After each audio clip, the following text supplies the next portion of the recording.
السلام عليكم ورحمة الله وبركاته. ما أنت halkan waxaan ku sidii loo ogaan lahaa Gmail-ka in goobo badan laga soo kiciyay ama device fara badan uu ku jiro ama device kale laga isticmaalo ama computer ama mobile ay meel badan laga isticmaalayo Gmail-ka lagu isticmaalo in maanta ku ogaanaynaa. Today we are learning about how to know that Gmail is used for many devices, which guarantees exist for Gmail,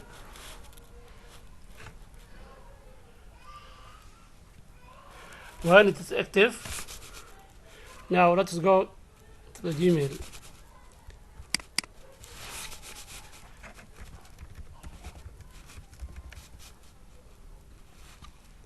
We are continuous.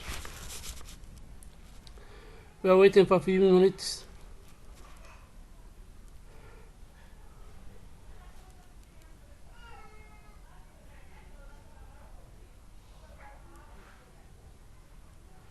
Maybe the problem is the connection for internet, I think.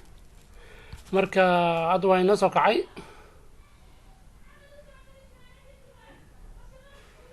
We see the platform of Gmail. We can go the setting and then settings. Marka setting kan tagaynaa, haddana setting ka sii tagaynaa, waa settings ka sii tagaynaa, hadda waxaan sameynaa loading. Gmail is loading for waiting few minutes.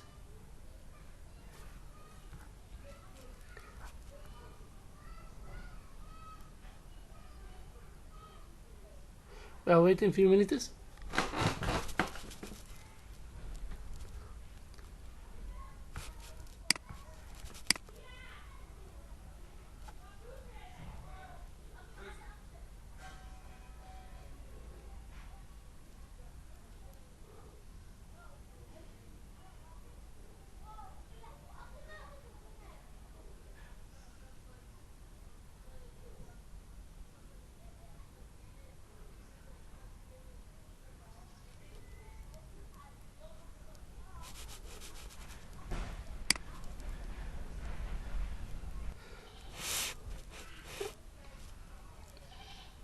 We see the platform and then you can go to the accounts. Marka waxaa aadaynaa account meesha ku qoran tahay accounts are important. The other Google account citizen.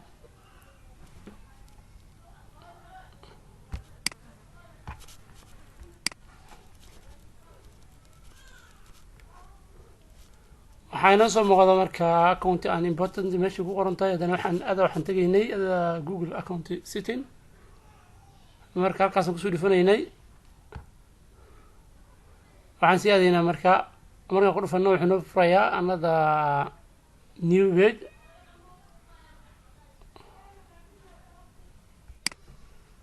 waxaan tagay marka inta wuxuu kusoo qorayaa wixii information-ka uu leeyahay dhammaan macluumaadka Gmail-ka.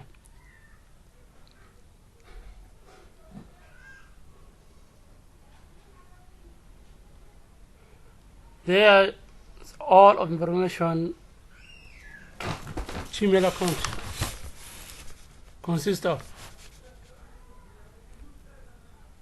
We can go to the security.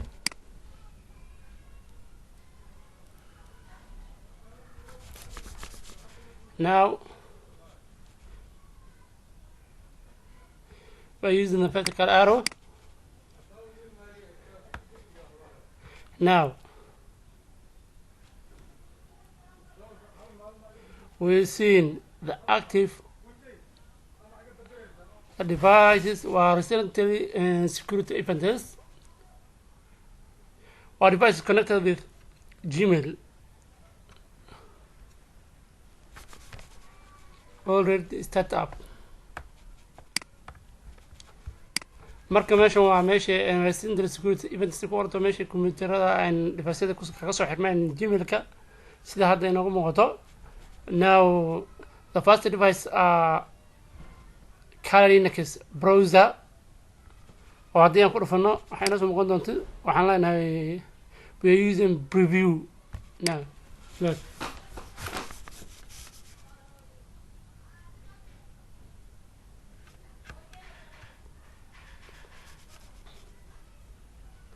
And then click the browser, Firefox, Mozilla Firefox, Kali Linux, or Linux, and I think in Parrot Linux, IP address braces, and when braces start up for Gmail, Mogadishu, place of the map area, Google Map area, Mogadishu, and then still we can go the second.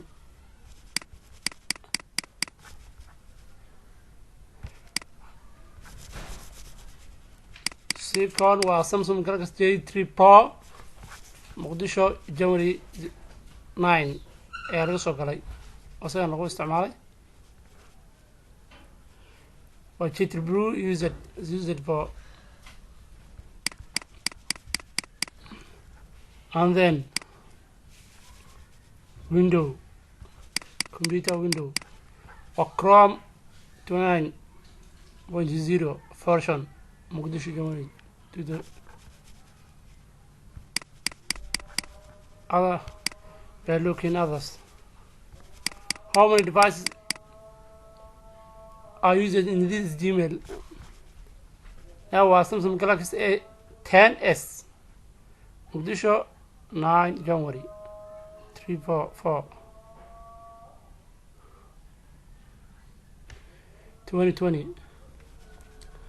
marka waxaan isla arkaynaa device-yadan hadda inta noogu muuqdo iyo map Google area. inta noogu muuqata map Google area-dan waa Google area-dii oo goobta laga soo galay oo ka soo muuqda. waxaan waa device-yada uu ku jiro hadda si loo arka ama Gmail-kan inta device oo ka kacsan yahay oo laga isticmaalo. waa running app for Gmail devices. This recently security events. Now, marka eventiyada meesha ku jiro waa inta goobood oo Gmail-kan ka kacsan yahay ama inta shay oo loo isticmaalay ama inta device ee laga isticmaalay ayaa inta nooga muuqdo. marka maanta halkan waxaan kaga baranaynaa device-yada iyo Gmail-ka, how to know Gmail device run app. marka inaan ogaano sida uu uga soo kaca goobo kala duwan device-yada ee Gmail-ka uu leeyahay iyo in Gmail-ka lagu isticmaalo.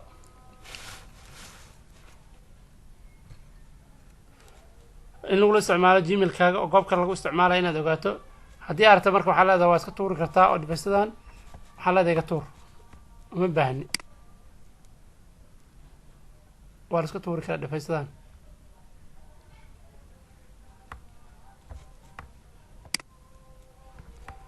How to know your Gmail who's using for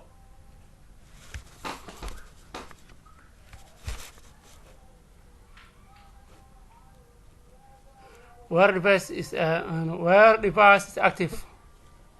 How to know where device you are active.